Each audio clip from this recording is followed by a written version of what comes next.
안녕하십니까. NBS 초대석 윤은기입니다.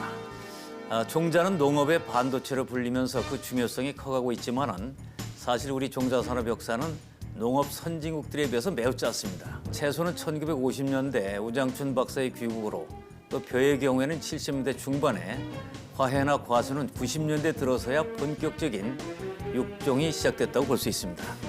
오늘 이 시간에는 국내 종자 전문기업 농오바이오와 함께 우리 종자 산업의 발자취를 짚어보고 현재 세계 시장에서 벌어지고 있는 종자 전쟁에는 어떻게 대응할지 자세히 알아보겠습니다.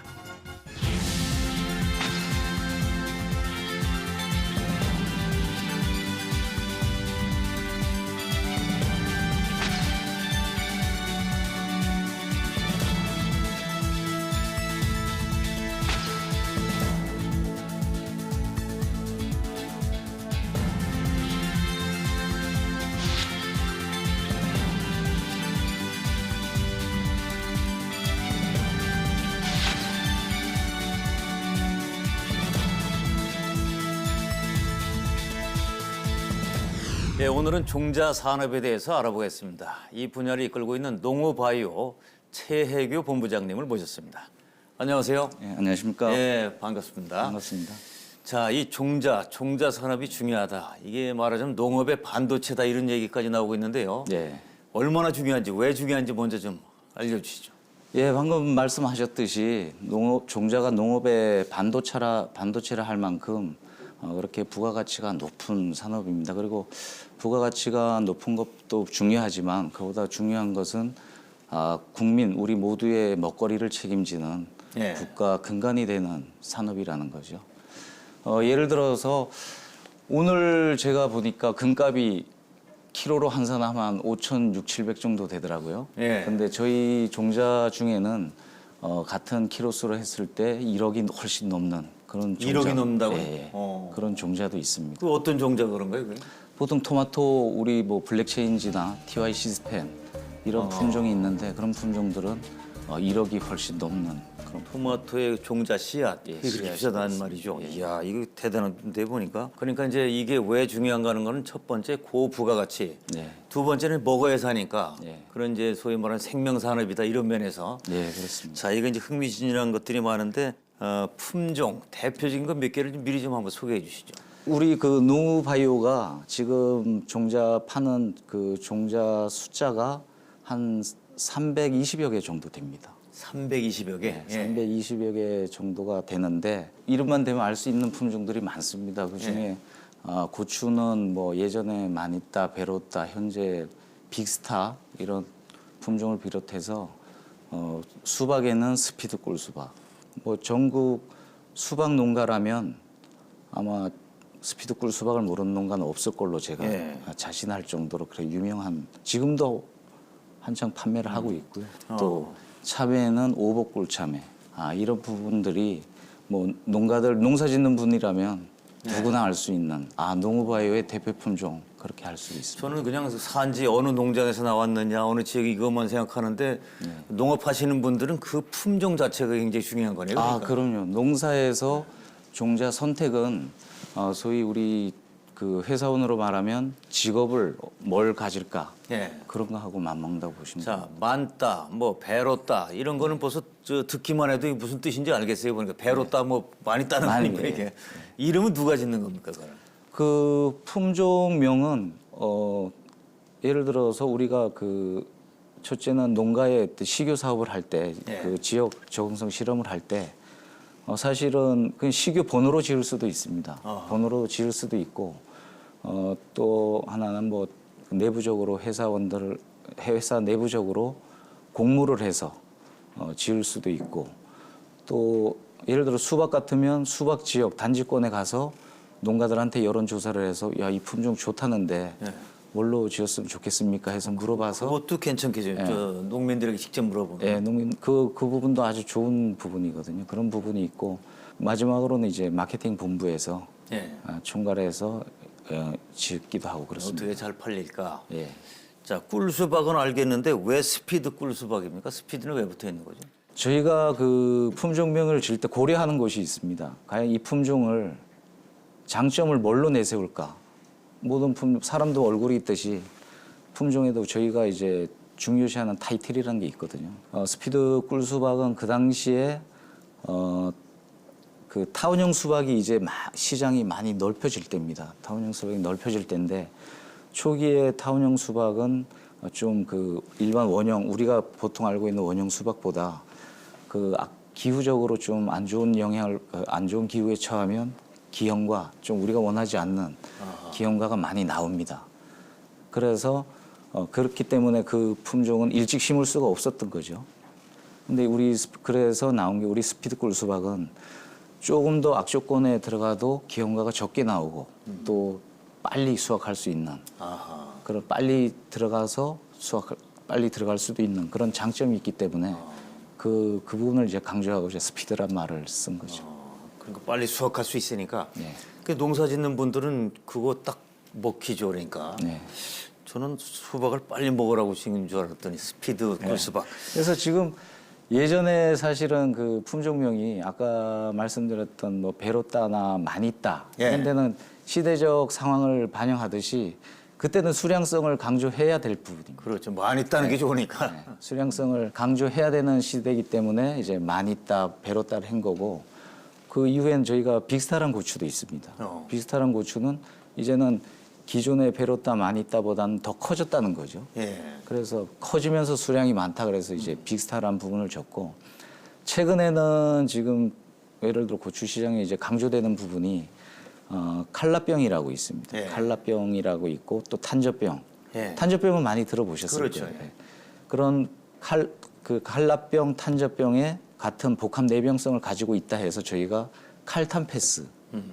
칼라병의 칼, 탄저병의 탄. 그래 패스란 것은 안 걸린다. 안 걸린다. 걸리고 패스다. 농사 지을 수 있다. 그거 괜찮은 그래서 이름인데요? 예를 들어서 이제 칼탄 패스란 이런 이름도 짓고 지금 그 농가들 사이에 아주 선호도도 지금 좋거든요. 그렇듯이 그 다른 거는 다 소비자들 그러니까 이제 최종 소비자들을 상대로 하지만 종묘회사는 소비자가 어떻게 보면 농업인들이니까 농업인들이 좋아할 그 이름을 지어야겠어요. 그러니까 그래서 선택을 하죠. 지금 보면 뭐 저희뿐만 아니고 종자 회사들이 많거든요. 예. 그 많은 회사들이 일년에 그 많은 신품종을 쏟아내는데 그 부분에 뭔가 특출해야 되고 어필을 해야 되기 때문에 그런 부분을 고려하고 있습니다. 그 이름을 잘 지어야 되겠어요. 그러니까 마케팅을 위해서는. 중요하죠. 예. 자, 농어바이오가 어떤 곳인지 여기 좀 소개해 주시죠. 저희 농어바이오는 뭐 알려진 대로 우수 종자를 육성해서 공급하는 종자 육성 공급 전문 업체입니다. 그렇게 보시면 될 것 같습니다. 그럼 거기서 다루는 거는 모든 농산물 씨앗을 다 다루나요? 아니면 특화된 게 있나요? 네, 저희는 뭐 농산물 중에서도 채소 종자만 다루고 있어요. 일반 곡물보다는 채소 종자 위주로 지금 그 육성을 하고 있습니다. 네, 그리고 이제 재배가 중요한 게 아니라 사실은 이제 여기는 개발 아닙니까? 이게 연구 개발. 자, 얼마나 거기에는 투입을 하고 있나요? R&D. 저희가 뭐 그 예전에 우리 오너 그 회사일 때도 그렇고 지금 농협에 인수합병된 이후에도 지금 R&D의 중요성은 항상 회장님을 비롯한 모두가 강조하는 부분입니다. 그래서 저희가 회사 매출의 전체적으로 보면 한 15%, 종자 매출만 보면 매년 전체 매출의 한 20% 정도를 R&D에 적극적으로 투자를 하고 있습니다. 그러니까 결국 성공 여부는 이제 R&D에 달려 있으니까 거기 투자 이렇게 많이 하시는군요. 그러니까. 자, 그럼 농어바이오는 출발은 언제 한 겁니까? 저희는 뭐 예전으로 올라 한 67년도 선대 회장님 계실 때 67년도 전진상회 그 당시에는 지금으로 말하면 한 게 농약사에 불과한 작은 규모로 시작해서 금년도 53주년을 맞고 있습니다. 자, 그럼 지난 한 50년 동안에 뭐 사실 모든 분야가 발전을 했으니까 종자산업도 엄청 발전했을 겁니다. 50년 전쯤의 상황은 어땠나요? 초기 67년도만 해도 우리 업계로 보면 그 당시에 이제 저희로 말하면 일반종이라 그러거든요. 고정종. 그런 부분은 지금의 이제 수량성이나 내병성을 갖추지 못한 품종들이었죠. 못하고 이제 예를 들어서 고추를 뭐 생산하면 그 중에 과를 생산해서 그 중에 좋은 씨앗을 골라서 이듬해 다시 파종을 하고 이런 그 형태의 어떤 부분이었고 우장춘 박사님 일본에서 우리를 건너와서 이후에 이제 부산에 그 원예 시험장이라는 것이 이제 생겼습니다. 원예 시험장. 예, 원예 시험장이 생겨서 그 이후에 그 F1 부분을 육성을 하면서 또 그런 부분이 나아가서 이제 민간 그 종자 회사에 어떤 F1 육성을 하거나 또 생산할 수 있는 그런 이제 뭐라 그럴까 여건을 만들어 준 거죠. 그래서 60년대 이후에 원예 시험장 생기고 하면서 제가 알기로는 종자업이 도약을 좀 하는 새로운 어떤 기반을 다진 부분이다. 그렇게 볼 수 있습니다. 그런데 80년대 중반 이후로 되면서 이제 지금의 말하는 F1 하이브리드 F1 종자가 탄생을 하게 되고 시장을 확대하게 됩니다. 그러면서 이제 지금 우리가 원하는 수량성을 갖춘 종자들 그런 그 다수학 품종들이 이제 나오기 시작하는 거죠. 또 80년대 이후부터는 이제 이 종자 업계도 흥농 그 당시에 뭐 1등 회사 흥농종묘 또 중앙종묘 뭐 흥농 중앙종묘 많이 아실 겁니다. 많이 뭐 광고도 그 당시 많이 그 해서 당시 다 광고도 저도 알죠. 어릴 때지만 저도 기억할 정도니까. 그럼. 그래서 흥농 중앙종묘 또 뭐 서울종묘 또 우리 농우종묘 그 당시엔 저희가 농우종묘였습니다. 지금 농우바이오지만 농우종묘였고 또 한농종묘 이렇게 5개 회사가 아주 제가 기억하기로는 그 영업 색깔이나 회사 색깔 그런 부분이 아주 그 카리스마 있고 좀 구별이 확실했던 그런 부분이 있었습니다. 그래서 그 85년도 이후에 고종 정도 늘고 90년대부터는 각사가 이제 교배종을 가지고 본격적인 이제 경쟁을 하게 되는 거죠. 그러면서 그러니까 이제 처음에는 이제 농사를 지어봐서 좋은 거, 잘 열리고 내용이 좋은 거에 씨앗을 좋은 우량 씨앗을 잘 보존했다가 다시 팔고. 그런데 그 뒤에는 이제 그 종자를 이제 개량하는 거죠, 그러니까. 그렇죠. 연구해서. 그러니까 예전에는 그 채종해서 그냥 일반적으로 수확물에 채종해서 쓰던 종자를 이제 그 이후에는 F1 종자로 해서 모계, 부계 그런 부분들을 이제 그 중에 우수 형질을 그 도출을 해서 결합시켜. 그 하이브리드라고 표현하셨는데 말이죠. 그런 품종을 만들게 되는 거죠. 근데 이제 그게 뭐가 나올지를 모르니까 그게 바로 이제 연구 개발을 하면서 뭐 성공도 할 수 있지만 실패도 많이 하겠어요, 그러니까. 뭐 종자 산업은 성공의 어떤 그 기회보다 실패의 기회가 훨씬 많다고 보시면 됩니다. 그런 부분이 종자는 아시겠지만 살아있는 생물이거든요. 뭐 일반 공정에서 이렇게 찍어내는 뭐 부족하다고 많이 찍어내고 적다고 뭐 많다고 줄이고 이런 부분이 아니기 때문에 그런 부분을 살아있는 생물을 토양에 맞춰야 되고 그 기후에 맞게 이렇게 하다 보니까 훨씬 농가가 원하는 품종을 못 만들 때도 있고 그러다 보면 실패 확률이 이제 높아지는 거죠. 이 종자 산업 분야에서는 지금 본부장님 몇 년 정도 일을 하셨습니까? 제가 올해 25년째입니다. 25년. 25년 정도 하셨으면 제가 볼 때 직업병이 생기셨을 것 같아요. 예를 들어서 뭐 수박을 먹는다. 참외, 뭐 배 이거 보면 씨앗부터 볼 것 같은데요, 보니까. 그렇습니다. 우선 뭐 모양을 보고, 형태를 보고, 내용을 보고, 뭐 당도 체크하고 뭐 이런 그런 부분이 많습니다. 자, 일반인들은 이 분야를 잘 모르는 분야인데 말이죠. 이 분야 종사하시면 참 보람도 클 것 같아요. 어떻게 있습니까? 저희 보람이라 하면 뭐 아무래도 하나의 품종이 개발이 돼서 시장에 나가서 무엇보다 중요한 농가 분들이 우리 품종을 가지고 농사를 졌는데 야 고소득을 올렸다. 대박 났다. 할 때가 사실 제일 기분이 좋죠. 저희들은 이제 품종 개발을 위해서 판매하기 전에도 농가들한테 찾아보고 일일이 이제 농가 방문을 하는 거죠. 그 판매하기 전에도 찾아보고 또 그 작물이 자라는 중간 그런 데도 작황 조사를 해서 보고. 가봐야겠어요, 그러니까. 합니다. 작물은 어느 한 시점만 봐서 될 부분이 아니거든요. 그래서 중간에도 찾아가고 또 수확할 때 되면 수확 결과를 보려고 또 찾아가고 저희가 자주 찾아갑니다. 찾아가는 과정 중에서 농가들의 반응이 하나하나 다 나오는 거죠. 그렇죠. 이 제대로 자라고 기대가 크면 좋아 보이면 그때 반응이 어때요? 그렇죠. 만약에 품종이 안 좋다 그러면 야 임마 네가 저 자신 있게 권한다 해서 했는데 이건 뭐냐 농담으로든 뭐 물어내라 막 이렇게 예. 말씀도 하시고 또 농사 잘 되면 너 별도로 시간 내서 와라 저녁 사줄게 뭐 이런 얘기도 하고 그렇습니다. 근데 저희도 품종 개발하면서 저도 사실 법정에도 한 3번 섰었어요. 법정에 왜 썼습니까? 이게? 종자 문제가 있어서 뭐 보통 이제 종자 문제는 저희가 농가하고 저희하고 입장이 틀리거든요. 예. 저희는 어떤 그 전체적인 품종 그 근본적인 문제가 있을 때 저희는 이제 문제점을 얘기하는 거고 예. 농가는 현재 보면 뭐 아시겠지만 이상기후나 이런 거 그 농가들 겪으면서 옆집하고도 틀린 거죠. 똑같은 종자를 그럼 농사가 팔아도. 잘 안 됐을 때는 일단 소송 걸 수도 있는 거네요, 그러니까. 예, 그 좋게 좋게 얘기할 수도 있고 예. 그게 안 되고 자기 그 요구를 충족 못 시키면 예.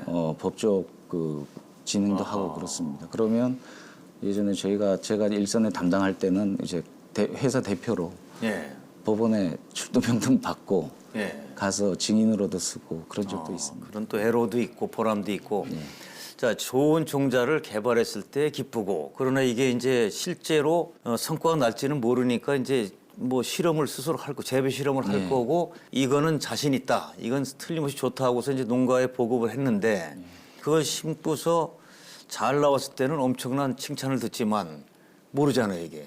결국 안 좋게 나오게 되면 뭐 싫은 소리도 듣고 심하면 법정까지 간다. 뭐 멱살 잡히고 난리 나는 거죠. 멱살도 잡히고 신품종이 나와서 이렇게 자라는 과정을 보면은 어떤 면에서는 참 보람과 함께 조마조마하겠어요. 이게 제발 좀 잘 자라달라.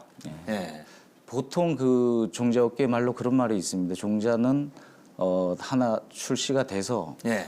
잘못되면 판매 금액의 100배를 물어줘야 된다. 아하. 이 정도로 종자 하나가 잘못되면 농가로 말하면 1년 농사를 망친 거 아니겠습니까? 예. 그런 농가 소득 그런 부분이 있고 해서 우리 업계는 뭐 근데 그 말이 거의 맞아갑니다. 저희가 그렇겠는데요. 종자 예를 들어서 10,000원짜리 팔아서 잘못된 100만 원어치가 거의 보상 금액으로 나가는 그런 경우가 있거든요. 그 정도 그러니까 많기 때문에 저희가 그런 부분을 어떻게 이제 최소화하려다 보니까 연구소 내에서 육중하는 시간 예. 또 테스트하는 기간 검증을 철저하게. 그런 부분을 뭐 예전에도 그렇지만 지금은 더욱 이렇게 그래야겠어요. 철저하게 하고 있습니다. 그러니까 이제 대박이 날 수도 있지만 쪽박이 될 수 있다. 예. 리스크를 항상 염두에 두면서 또 해야 되는 산업이군요. 예, 그 종자가 무엇보다 그게 생물이기 때문이죠. 그렇죠. 생물이기 때문에 공산품과 달리 어떤 문제가 있을 때 그 뭐라 그럴까 칼로 못 자르듯이 이렇게 이만큼 잘못 이거 잘못 이렇게 하기가 검증도 어려워. 아주 예. 어려운 부분입니다. 예. 그러니까 이제 이게 뭐 기상이나 여러 조건들이 또 있을 수가 있으니까 말이죠. 예, 그렇습니다. 예. 종자 산업, 종묘 회사. 자, 어떻게 이 분야로 뛰어들게 됐습니까? 뭐 사실 대학교 졸업할 때만 해도 예. 종자의 중요성을 아는 것도 아니고 그 당시 예. 뭐 종자 회사라면 사실 종묘 회사 하면 흥농이라는 말은 그 당시에 저도 들었습니다. 예. 들었고 근데 우연찮은 기회에 이제 그 종묘 회사에 이제 대학 다니면서 아르바이트할 그 계기가 있었습니다. 아르바이트 하면서 사실 운이 좋게 예. 그 우리 그 당시 농우 종묘에 그 당시 대구에서 일을 했는데 예. 좀 그 지금 우리 선배들이 좀 인정을 해준 거죠. 그래서 입사를 해서 사실 그 당시에 종묘업계는 휴일이 없었습니다. 예전에 고 회장님 그 선대 회장님 살아계실 때 토요일에 아니면 일요일에 하루 쉬어도 되겠습니까 하면 야 인마 작물이 일요일 날 안 자라느냐? 안 자라냐 그런 그 비유를 하면서 이제 쭉 뭐 농담 삼아 이런 말씀도 하셨거든요. 그래서 제가 90년도 입사했을 때만 해도 사실 종묘업계는 주말이라는 것이 거의 없었습니다. 그러면 이제 현장을 자꾸 다녀볼 거 아닙니까? 예. 다녀야 되고 그 당시에 그 흥농을 위해 5개 회사 네. 경쟁이 아주 심했거든요. 치열하고. 예. 그 당시엔 또 시장이 팽창할 때고 예. 그래서 판촉이나 이런 부분이 특별히 강화시켜야 할 시점이거든요. 네. 근데 그렇게 해서 아르바이트를 하고 종자회사 입사해서 또 네. 농가들을 만나고 또 품종을 전달해서 이렇게 농가들이 웃는 모습, 네. 아 우리 품종을 써서 너 품종 잘 심었다, 고맙다. 그래서 웃는 모습을 보니까 참 뭔가 모르게 뿌듯함 또 이런 네. 자긍심 이런 게 생기더라고요. 잘 왔구나 이 분야로. 그래서 네. 한번 해볼 만은 하다. 네. 좀 의미는 있지 않냐 이런 생각을 했습니다. 그러니까 알바생 할 때 잘 성실하게 잘해서 그냥 채용을 시킨 거죠. 그러니까 그걸 잘해야 돼요. 인생이 달라지죠. 그때 열심히 한 것 같습니다.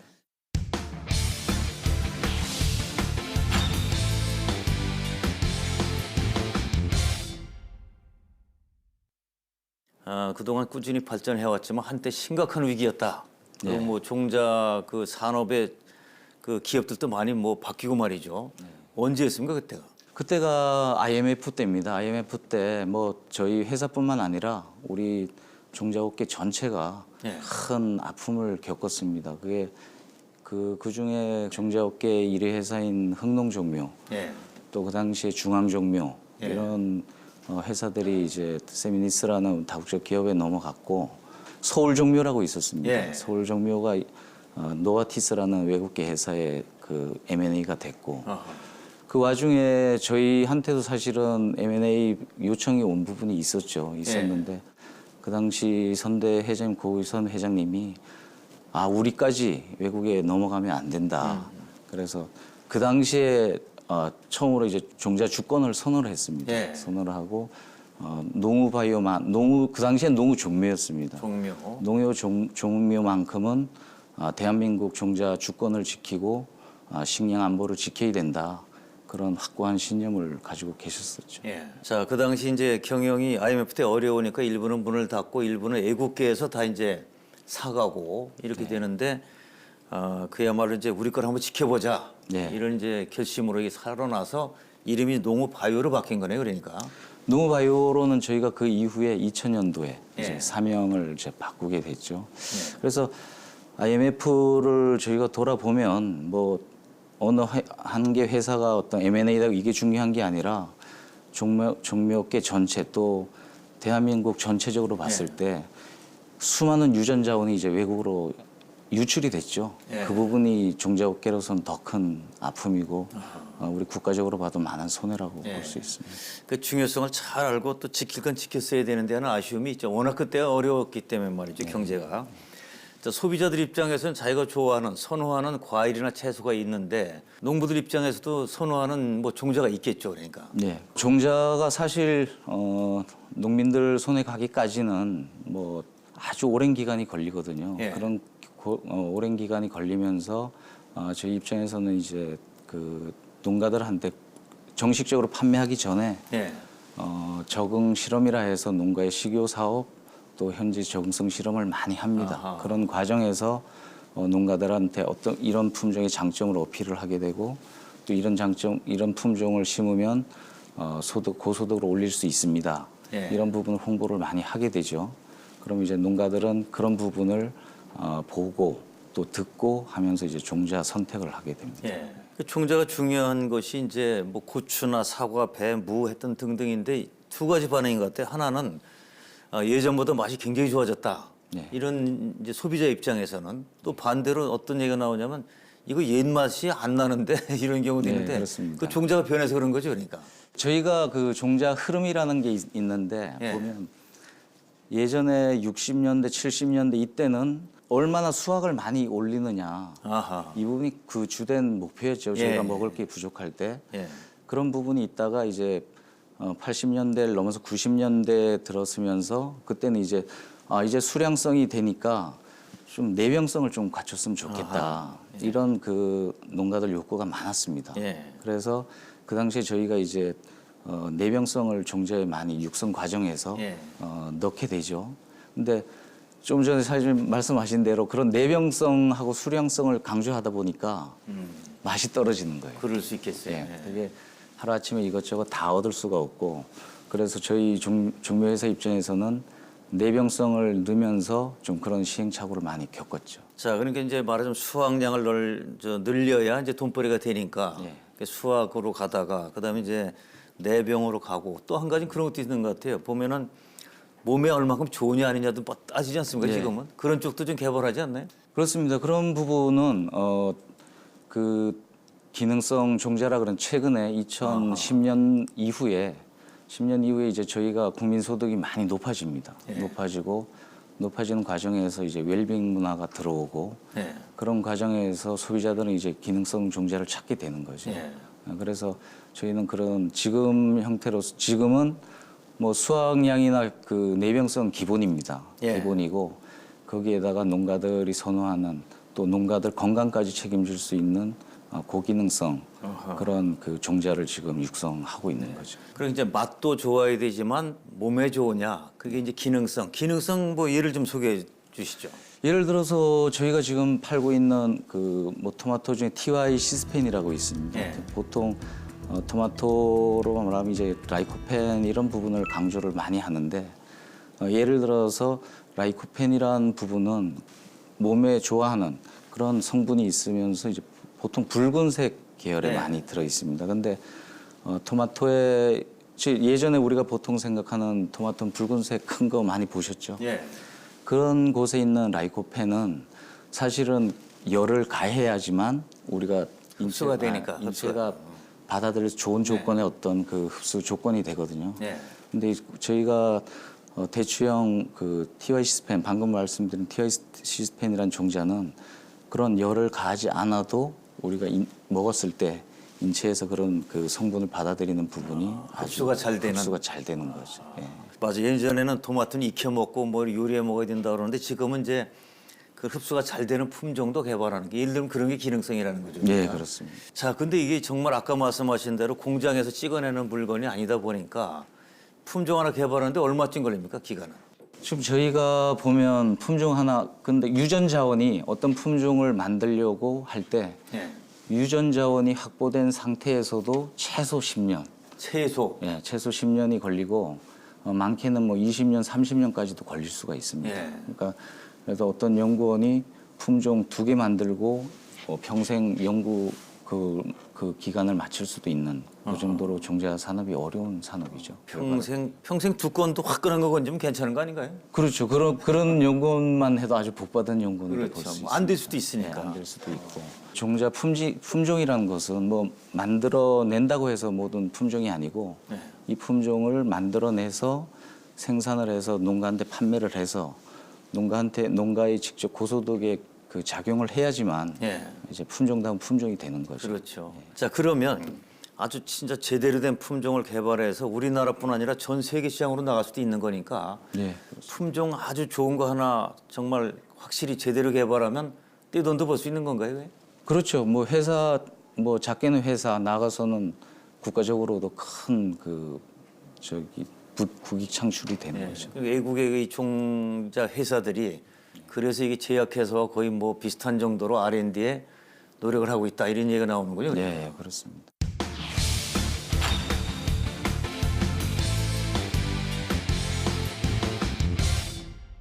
자, 이렇게 이제 어려움이 많고 특히 기간이 많이 걸리고 실패 가능성이 높은 대신에 정말 이게 성공하면 보람을 느낀다. 그거는 단순하게 뭐 경제적 가치뿐 아니라 농민들에게도 국가 경제에도 그리고 우리가 또 잘 지켜나가는 데 도움이 되니까 해외 의존도는 어느 정도입니까 지금 현재 종자에 있어서? 그 종자업계 대체적으로 보면 저희가 그 고추나 수박, 무 이런 채소 종자는 누가 봐도 대한민국의 어떤 그 우수성을 가지고 있고 경쟁력이 있다고 봅니다. 그런데 그 외에 저희가 최근에 이제 뭐 저희 회사에서도 중점을 두지만 그동안 그 경쟁력을 가지지 못했던 토마토, 또 양파, 당근 그리고 양채류라 그러는데 이제 브로콜리나 컬리플라워 이런 부분에 대해서는 해외 의존도가 아주 높죠. 높고 종자 자체 의존도보다는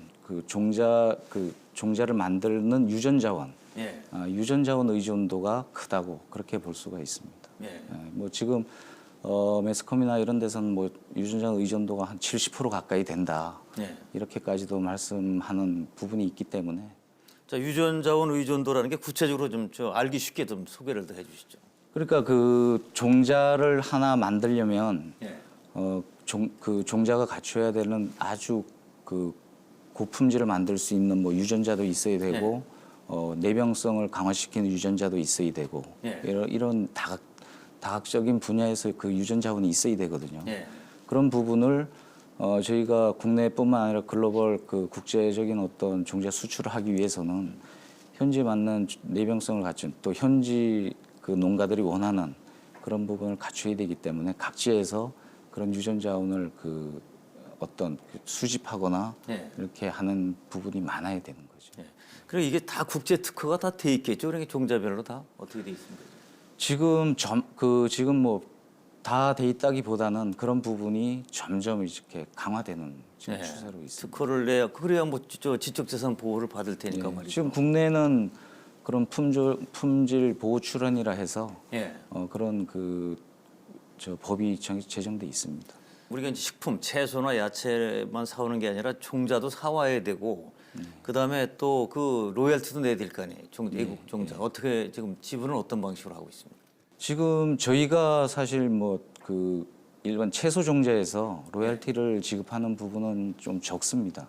상대적으로 적고 그 외에 곡물이나 뭐 화해 그런 쪽에서 아직은 좀 많고 채소 종자 부분은 아직은 좀 미약하다고 볼 수 있습니다. 앞으로 이거 좀 줄여가기 위한 노력을 하고 있습니까? 예를 들면 잠깐 뭐 부연 설명을 드리면 IMF 때 그 많은 유전자 우리가 아주 경쟁력이 있다고 생각하는 무나 배추 이런 부분 유전자도 많이 유출이 됐고 그 뭐 우리 소비자들이 잘 알 수 있는 예를 들면 청양고추라는 게 알지 않습니까? 매운 고추의 대명사고 그럼 청양고추가 몬산토라는 회사에 넘어가면서 저희가 우리 누구나 아는 우리 품종이라고 알고 있는데 그런 부분을 지금 로열티를 내고 원래 우리 거였는데. 네, 원래 우리 거였는데 IMF 이후에 그 외국 자본으로 넘어가면서 그런 우리 고유의 우리 품종까지 우리 돈을 주고 오히려 사 먹어야 되는 그런 아주 가슴 아픈 일이 있는 거죠. 그래서 종묘 주권이라는 말이 또 실감나요. 그런 면에서는. 네, 그렇죠? 그렇습니다. 자, 지금 이제 한일 그 갈등이 워낙 심하다 보니까 이거 또 일본과 이 종자 문제도 좀 요새 논란이 될 것 같아요. 가급적 일본 거 쓰지 않겠다는 또 주장도 나오고 있고요. 어떻습니까, 현황은? 예, 저는 뭐 그런 생각, 뭐 개인적인 의견일 수도 있지만 어쨌든 종자라는 것은 저희가 일본만 상대해서 이 그 국제 경쟁력 지금 국제 글로벌 시장에서 살아남을 수가 없거든요. 근데 물론 일본 지금 양파나 뭐 브로콜리 이런 부분 뭐 일본 수입 종자가 많습니다. 우리가 우리 고유의 우리 돈을 직접 일본에 주고 국부 유출을 시키면서까지 지금 가져오고 있거든요. 왜 우리 기술이 없으니까.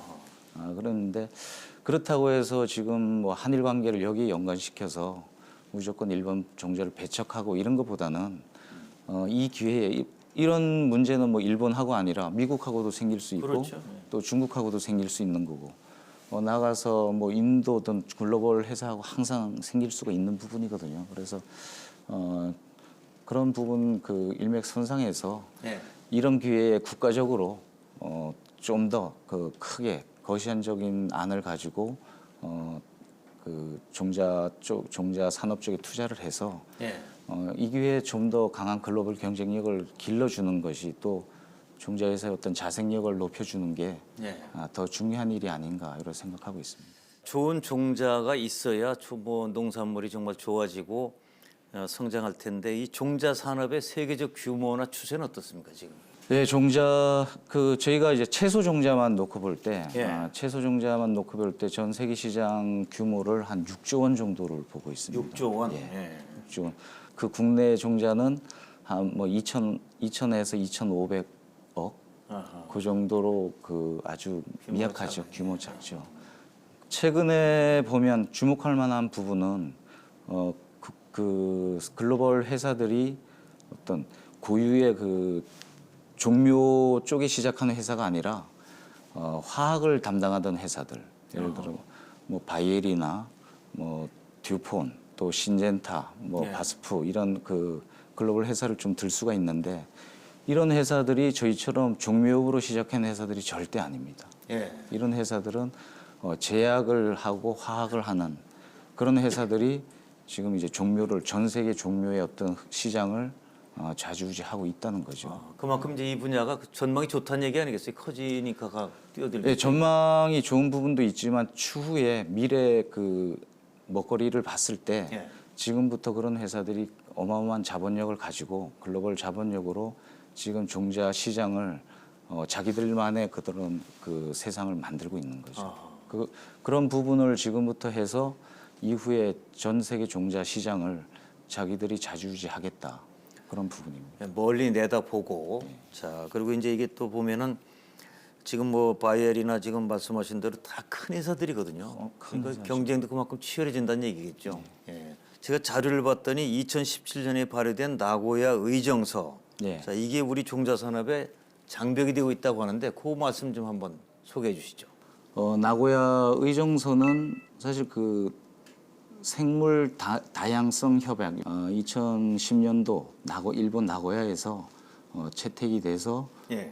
그 현재 이런 부분이고 주된 내용은 첫째는 국제적으로 이제 각 나라에 존재하고 있는 유전 자원을 특정 나라나 개인이 아니고 전체적으로 우선 보존을 합시다. 예. 이런 내용이고 둘째로는 그 보존된 유전 자원을 지속적으로 사용 가능할 수 있게 서로 보호하자. 예. 이런 부분이고 그중에 또 중요한 부분은 마지막으로 각 그 유전 자원을 세계적으로 보면 가지고 있는 나라가 있고 또 그 유전 자원을 이용하고 있는 그 유전 자원을 이용해서 품종을 개발하는 나라가 있습니다.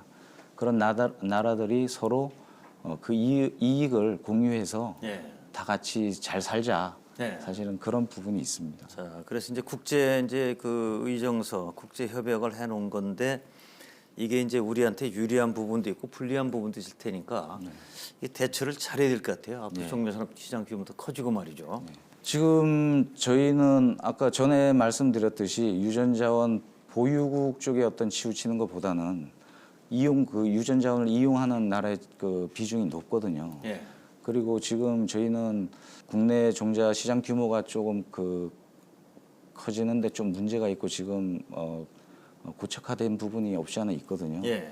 그런 부분을 극복하려면 아무래도 글로벌 시장을 뛰어들지 않을 수가 없습니다. 예. 그러면 그 나고야 의정서 연관선상에 보면 저희가 글로벌 종자 회사에 뛰어들어서 우리가 상대하는 나라의 그 종자를 팔려면 그 나라에서 자기들 유전 자원 이용 부분을 체크를 할 거 아닙니까, 그죠? 그래서 그 유전 자원을 본인들이 근데 그런 부분은 객관성으로 그 해당 나라에서 판단을 해서 예를 들어 노무바이오 A 품종 중에 우리 유전 자원이 그 A 품종에 30%가 들어 있으니까 네.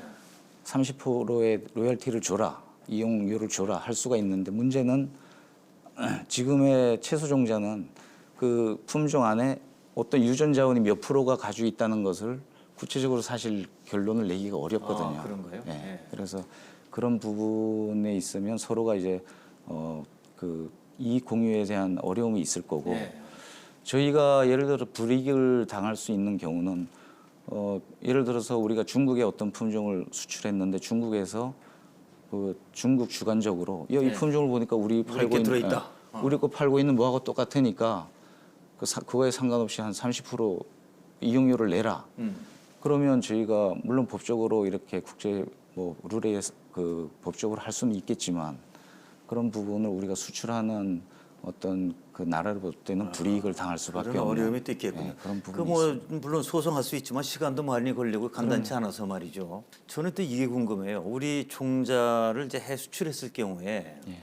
이게 사실은 뭐 풍토, 뭐 땅 토양하고 날씨가 다르면은 똑같은 품종인데도 다르게 나타날 수 있잖아요, 이게. 그런 경우는 없나요? 어떻게 그런 문제는? 뭐 종자를 육성하는데 가장 애로사항이 사실은 그 부분이죠. 예를 들어서 저희가 신토불이라는 말을 뭐 많이 쓰는데 종자도 사실 그렇습니다.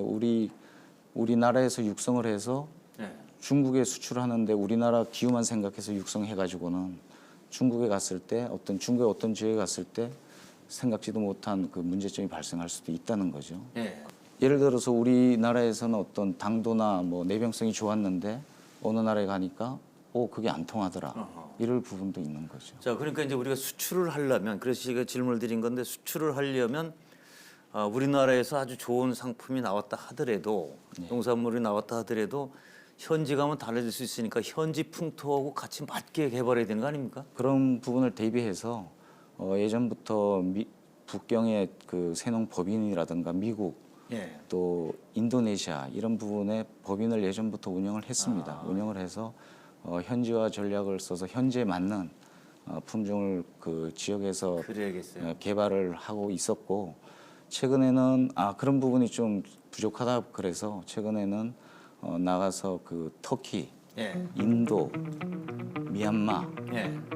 이런 등지에서 별도 법인을 새로 설립을 해서 그런 어떤 현지 그런 그 리스크를 최소화하기 위해서 예. 현지 육성을 그 다각도로 운영을 하고 있습니다. 우리나라에서 아주 잘 그 맛도 좋고 기능성도 있는 무를 예를 들어서 종자를 개발했는데 다른 나라는 풍토가 다르기 때문에 꼭 뭐 좋다는 보장이 없으니 앞으로 세계 시장을 뚫고 나가려면 현지화 전략을 강화한다. 이게 그렇습니다. 중요하겠어요. 결국 보니까. 자, 지금 그동안에 세계로 내보내서 우리나라 종자 중에 성공한 사례들 어떤 게 있습니까? 지금 뭐 여러 가지가 있지만 크게 이제 그 눈에 띄게 점유율을 차지하는 부분이 미국의 그 지금 미국에서 판매되고 있는 전문 용어로 할라피뇨 고추라 그러는데 보면 보셨을 겁니다. 아마 고추가 작으면서도 약간 이렇게 포탄처럼 생긴 그런 그 고추가 있는데 그런 부분이 현지에서 저희가 지금 뭐 20% 이상 높은 점유율을 그 남미 쪽에서 차지하는 20%면 뭐 대단한 건데. 그게. 그렇죠. 남미 시장 그런 데서 예. 20%면 어마어마한 점유율입니다. 예. 자, 앞으로 많은 기대를 걸어 볼 수 있겠고요. 자, 이렇게 종자 산업이 이렇게 중요하다면 정말 오늘 말씀 듣고서도 많이 이제 새로 또 배웠습니다만은 정부의 그 정책적 지원 또 정책적 관심도 중요할 것 같은데 현재 상황은 어떻습니까? 예, 지금 뭐 정부 차원에서는 골든 시드 프로젝트라 그래서 GSP 부분을 운영을 하고 있습니다. 이 예. 부분이 앞으로 진행되고 있는 그 국제 우리 뭐 종묘업계 전체가 예. 국제 경쟁력을 갖추기 위해서는 거기에 대한 별도의 투자도 해야 되고 끊임없는 노력을 해야 된다. 예. 그리고 현지 유전 자원이나 이런 부분을 확보를 많이 해야 된다. 예. 이런 부분에서 국가적으로 지금 GSP 그 골든 시드 프로젝트를 운영을 하고 있습니다. 그렇군요. 자, 이제 정부도 관심을 더 가져주시고 또 사실 뭐 일반 소비자들은 잘 관심을 갖기가 어려운 분야거든요. 우리는 뭐 농산물 자체에 관심을 갖다 보니까 말이죠. 근데 정말 중요한 분야인데 이 분야 종사하는 기업들의 당면 과제, 앞으로의 도전 목표 이거를 좀 이제 한번 말씀해 주시죠. 사실 국내 종자업계가 아까 전에 말씀드렸듯이 2,000에서 2,500억이라는 그 작은 시장을 가지고 있습니다. 예. 작은 시장을 가지고 있는데 이런 시장이 국제적으로 보면 얼마나 그 협소한 부분인가 하면은 아까 글로벌 회사 바이엘을 말씀드렸지만 바이엘 같은 경우는 1년 R&D 비용만 한 2,500억 가까이 됩니다. 그냥 한 개 회사가 R&D 비용에 투자하는 그 대단하네. 금액만 우리나라 전체 종자 글쎄요 비용을 말이죠. 한다는 거죠.